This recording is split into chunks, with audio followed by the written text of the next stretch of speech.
A esta hora de la mañana en TPA Noticias Matinal recibimos a Xune Lipe, que es componente del grupo Disebra, productor musical, productor cultural. Xune, bienvenido. Hola, ¿qué tal? Buenos días. Bueno, le tenemos aquí, entre otras cosas, porque ha publicado Hay una línea trazada, historia de la música asturiana, premio, si no me equivoco, Máximo Fuertes Acevedo de ensayo en asturiano. Sí. Y es un recorrido a través de la historia de la música ¿desde cuándo? Bueno, la verdad que es comienzo en los jueves del oriente de Asturias, en el Paleolítico, y es comienzo ahí porque afalláronse unos supuestos instrumentos de calter, entre comines, musical, como de algún chiblato, de alguna flauta, de algún elemento percutivo, y a partir de ahí, de esos afallos que se hicieron en el Paleolítico, voy desenvolviendo la historia de la música asturiana hasta llegar a Güey, hasta llegar a lo que yo llamo el neotraz, ¿no? El neo de nuevo y traz de tradicional, con gente como LR, como Rodrigo Cuevas, etcétera, etcétera, y per medio voy pasando por todos los movimientos musicales que se dieron en la historia y por los intérpretes más importantes, pero con la salvedad que fue un de los puntos que, bueno, pues que rescampló el xurau, de que lo que voy haciendo es ir insertando todos esos movimientos, esos datos, esos intérpretes dentro de la coyuntura que tuvieron que vivir, pues a nivel político, social, cultural, lingüístico, etcétera, ¿no? Es muy interesante, ¿no? Desde la caverna hasta hoy en día, ¿no? Como los Beatles. Sí, sí. Pero, bueno, la pregunta es, ¿hay un momento en el que la música en Asturias haga pum? Yo digo que hay tres momentos importantes en la historia de la música asturiana que la marcaron definitivamente. Un ye la formación de lo que entendemos hoy por música tradicional asturiana, que ye los orígenes y que ye desde el siglo XII hasta el siglo XVI. Ya lo decía Torner, que el raigaño más fondo, más antiguo de lo que entendemos por música popular asturiana hay que ir buscarlo a la música medieval en el siglo XII, ¿no? Ese es el momento importante, un momento en el que surge la música, las características propias de la música tradicional asturiana, y los otros dos momentos clave, un ye entre finales del siglo XIX, 1860-70, hasta la Guerra Civil, hasta la contienda civil, 1936, en el que se produce un adadoru de la música asturiana y surge lo que yo llamo la música asturiana de autor, con, bueno, los cuatro ases, la busdonga, el gaiteru Giberdón, etcétera, etcétera, el propio Torner, los cancioneros armonizados, y surge eso que yo llamo música asturiana de autor, y un momento esplendoroso de la música asturiana, ¿no? Y el otro momento clave llega después de 40 años, hay un capítulo que yo llamo Música en un tiempo oscuro, que es el que pertenece a la época que conocemos como el franquismo, etcétera, y que ese momento de resurgimiento llega en el 74 con la creación de la asociación Conceyubable y el surgimiento del Nou Cancio Astur, el surgimiento del folk contemporáneo, del folk moderno, de lo que entendemos por folk asturiano contemporáneo, los primeros ejemplos de rock en asturiano, y a partir de ahí hasta Güey. Son los tres momentos clave de la historia de la música asturiana. Sí, eso sería la movida en Asturias, digamos. Sí, hay que decir que comento además, ¿no?, que en tanto a principios, mediados de los años 80 en Madrid estaban con la movida y querían ser un bote de Colón, como cantaba Alaska, y aquí en Asturias teníamos el movimiento de los cantautores y el surgimiento del folk. Allí, digamos, a nivel de Madrid, de medios de comunicación, en aquel momento, y era todavía un estado muy centralizado. Asturias no tenía todavía el régimen autonómico y vivíamos, digamos, supeditados a lo que los medios de comunicación nos vendían. Bien, pues aquí había un movimiento autónomo y propio, que era el del Nou Cancio, el del surgimiento del folk en asturiano, y mesmamente los primeros ejemplos de rock en asturiano. Allí vendían posmodernidad y demás, y aquí estamos recuperando la música tradicional y la gaita, ¿no?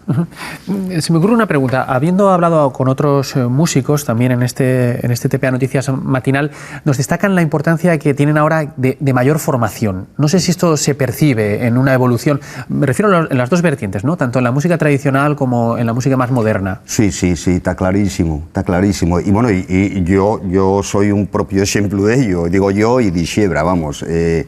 cuando comenzamos, los nuestros conocimientos musicales eran más bien escasos. Dígolo porque aprendimos prácticamente a tocar... Eso mismo nos decían los berrones, aquí. Sí, a tocar los instrumentos en riba de un escenario, pero ya que somos producto de una época muy determinada, y por ejemplo un grupo como nosotros y como mucha otra gente, no solo de Xebra, también los berrones o mucha gente del Nucancio, del folk, aprendieron a controlar los instrumentos en riba del escenario a medida que se formaban como músicos, ¿no? Y eso la gente veíalo en directo. Ahora la formación de los nuevos proyectos musicales que salen y de los artistas que hay es inmensamente mucho mayor a la que teníamos nosotros, y eso conlleva una calidad, hay que lo decir, una calidad.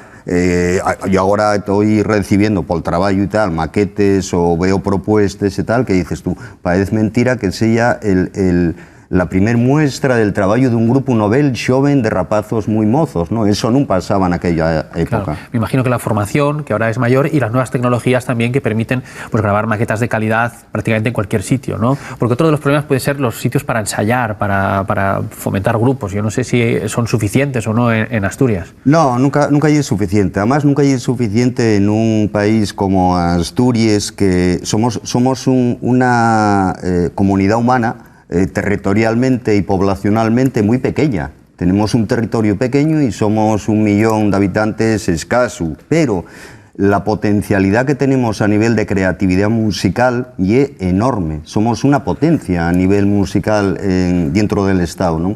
Y que un país tan pequeñín, que una comunidad humana tan pequeñina como la nuestra tenga esa potencialidad y esa creatividad musical, la verdad creo que es muy importante. Por eso digo que nunca van a ser suficientes los recursos, y en este caso concreto, por ejemplo, locales de ensayo, etcétera, para poder absorber esa demanda que hay, ¿no? Pero a través de este ensayo, claro, no vamos a compararnos con la prehistoria, ¿no? Pero en los últimos años, ¿cree usted que se hace mejor música ahora que antes? Y en las dos vertientes, le digo, digamos, lo que puede ser el rock y la música más tradicional. Mira, yo creo que depende, iba a decir de los huellos, en este caso de los oídos, sí, con que lo percibas, ¿no? Porque yo fui el primero que sufrí, que padecí el prejuicio, ¿no? Hacia determinadas músicas, hacia determinados intérpretes y demás, ¿no? Y siempre decía, vaya malo que ye esto, vaya tal, cosas pasáis, pero que lo sentía pues un poco de refilón, ¿no? Haciendo este trabajo, dime cuenta de que esos apriorismos y esos prejuicios con determinados intérpretes no valían para nada, porque si rascabes un poquitín veías que en todo el proceso histórico de la música asturiana siempre hay cosas realmente muy valorables, siempre hay pues elementos que dices esto y de primer nivel, y pasó así, por ejemplo, con... Yo ahora reivindícolo mucho, ¿no? En las presentaciones que estoy haciendo y demás, ¿no? Hay un movimiento muy olvidado, que es el movimiento del nacionalismo musical asturiano, llamabas así, un movimiento que viene del romanticismo a nivel europeo, etcétera, donde aquí en Asturias surgieron una serie de compositores de tipo clásico, ¿no? Clasicista, que hacían lieder, que hacían piezas para ser interpretadas o bien con orquestas o con pequeños ensembles, ¿no? Musicales, y que hay una calidad increíble y una calidad impresionante, ¿no? Y vuelvo a repetir que en Asturias, un territorio tan pequeño, geográfica, territorial y poblacionalmente, diera ese movimiento tan importante en aquel momento, a finales del siglo XIX y fundamentalmente principios del siglo XX, creo que llega algo a reivindicar, a recuperar, y por eso digo que en todo momento siempre hay ejemplos de primer nivel. No es que se pueda comparar que la música que se falla ahora, o por ejemplo la música asturiana que se falla música tradicional o de rellaboración que se falla ahora, es mejor o peor que la que se hacía en los 70 o en los 80. yo creo que no esas comparaciones, yo hay tiempo vamos, que no estoy dispuesto a hacerlos porque siempre hay ejemplos que... Ya, eso parece que nos hacemos mayores, ¿no? Como sí. un poco cascarrabias, que decíamos, nuestros padres no les gustaba nuestra música, a mí no me va a gustar la de mis hijos, ¿no? Sí, y una de las cosas, efectivamente, y una de las cosas que yo también tuve un poco que traspasar, ¿no? El decir, bueno, a ver si me voy a convertir en el huelu cebolleta, ¿no? Es decir, no, pues en la mi época, los grupos, los chavales de ahora, los grupos de ahora no saben porque yo en los 80 aquellos sí que ya eran... No. O sea, yo en los 80 había cosas buenas y había cosas perroneres. Exactamente como pasa ahora. Quizá ves el nivel, vuelvo a repetir, por la formación que falabas tú antes, por la formación del musical que tienen los intérpretes más mozos ahora, sería un poco más alto. Lo que había quizá ves en aquel momento, en aquella época, y eran otras circunstancias y bueno, cambió un poco también todo, la manera de que los músicos tienen de llegar a la gente nueva. Yo tengo una filla de 23 años y que la relación con la música no es la misma que yo tenía cuando tenía 23 años. Porque ella ve los vinilos en casa y no se le ocurre agarrar un vinilo y ponerlo, ¿no? Tiene una relación de otra manera y, bueno, yo no sé, lo que tú dices, no me apetece el decir, bueno, yo que en mi época aquello sí que no, eso no. El otro día yo quise comprar un CD y me di cuenta que no tenía reproductor en casa, sin ir más lejos. Tengo uno en el coche. Ya, y el coche y las 9 Genies de coche que están saliendo ya tampoco lo tienen, ya lleven reproductor de CD. A lo mejor es que tengo que cambiar de coche.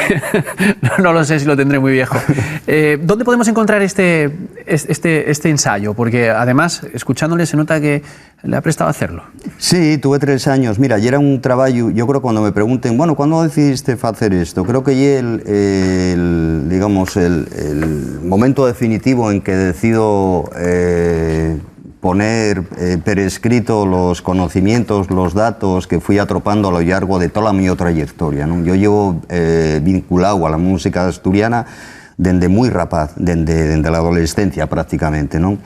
Y fui atropando una serie de materiales, de archivos, de datos, de cuestiones, de cosas y de notes que iba apuntando y el producto final de una trayectoria. Realmente sentéme a redactarlo hay unos 3 años y medio, que fue además con la intención de presentarme al premio Máximo Fuertes Acevedo y la verdad que sí que me prestó, ¿verdad? Me prestó mucho y dime cuenta además que lo que estaba escribiendo y era la historia de la música asturiana que yo quería, que yo siempre quise leer, porque hay muchas monografías, hay muchos trabajos que traten un tema determinado, de algún artista, de algún intérprete o de algún movimiento concreto, etcétera, pero una visión global, general, y además insertada dentro de la coyuntura que se vive en cada momento, política, social, etcétera, como decían antes, no lo había. Entonces, y un trabajo producto de una trayectoria, de una personalidad como la que pueda tener yo, ¿no? ¿Y con Dixebra tiene algo? Están ensayando, creo. Sí, vamos a sacar disco, estamos mezclando ahora los temas del trabajo discográfico nuevo, Entre la niebla, y un libro CD. Y va a salir a lo largo del mes de marzo y estamos, pues, entre comines, engarrados en el estudio con les mezcles y demás. Van a ser 20 temas. La verdad es que vamos un poco contracorriente, porque ahora el business, el negocio, entre comines, de la música funciona a base de un single cada X meses que se cuelga, ¿no?, en las principales plataformas musicales y demás, y lo que vamos a hacer es un trabajo conceptual con 20 temas que giren alrededor de una misma temática, con un libro de 100 y pico páginas en el que colaboren historiadores, profesores, escritores, etcétera, etcétera, y que vamos a presentar los 20 temas, pues todo de golpe, ¿no? A lo clásico. Sí, a lo clásico, efectivamente. A lo clásico. Yo no lo quería decir porque a lo mejor uno se siente mayor si digo lo clásico, pero bueno. A lo clásico, o a lo vintage, si quieres. Bueno, queda más fino. Queda un poco con más glamour, sí. Bueno, Xune Elipe nunca se ha escondido, sabemos quién es y lo que es. ¿Qué le parece la actual situación, este bloqueo que parece que hay para la aprobación del estatuto y, por tanto, la oficialidad del asturiano? Mira, sobre este tema, a ver, el momento en el que el momento más afalladizo, más apropiado, más aquello para que se aprobara la oficialidad foi hai 40 años, cuando agora mesmamente estamos conmemorando la efeméride de la aprobación del Estatuto de Autonomía, hai 40 años. En aquel momento había que tener aprobado la oficialidad del asturiano. Llevamos 40 años de retraso, 40 años. Y quiero decir una cosa, el tema de la oficialidad del asturiano a nivel de comunidad humana, ¿no? A nivel de comunidad humana que somos Asturias diferenciada a nivel del Estado y a nivel europeo y a nivel mundial, pues somos una comunidad humana diferenciada con unos rasgos muy identificativos, traspasa lo que ya es meramente lingüístico.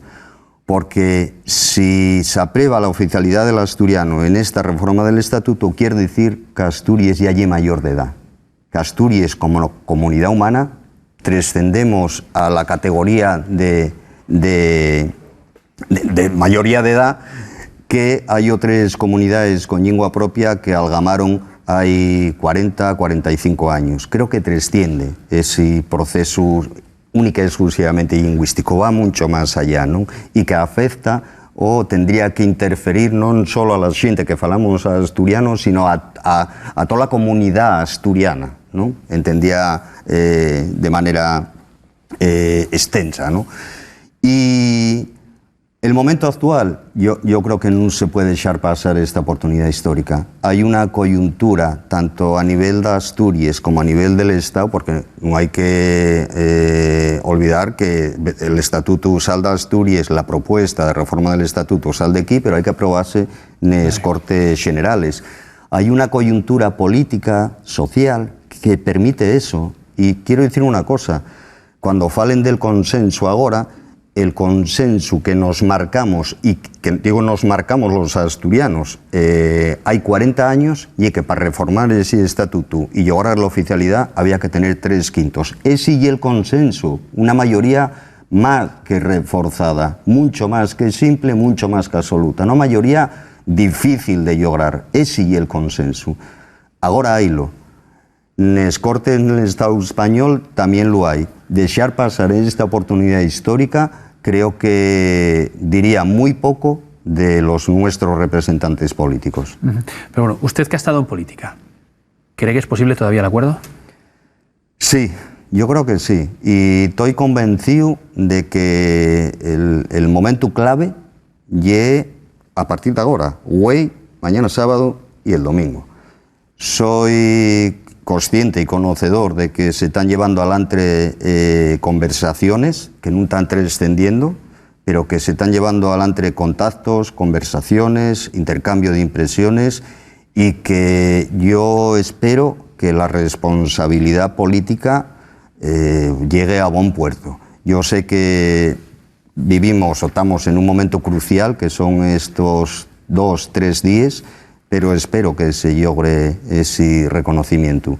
Y vuelvo a repetir, lo que significa lograr la oficialidad del asturiano, llega a Asturias, llega a la mayoría de edad como comunidad, y que dentro del Estado español hacia el que vamos, que llega cada vez hacia una coyuntura política más territorializada, el que Asturias se pueda diferenciar y sacar la cabecina con unes lingües propias, el asturiano y el gallego asturiano, va a ser muy beneficioso a nivel de cohesión interna, a nivel de visibilización de Asturias y también, ¿por qué no?, a nivel de aprovechamiento del potencial que significa tener unes lingües propias para crear tejido cultural, tejido industrial, tejido productivo también, ¿no? Bueno, lo veremos en los próximos días. Dice usted que es clave de aquí al domingo. Xune Lipe, componente del grupo Dixebra, productor musical y cultural, enhorabuena por ese ensayo tan interesante y estamos con ganas ya de ver ese último trabajo de Dixebra. Gracias por venir hasta aquí a hablar con nosotros. Gracias a vosotros.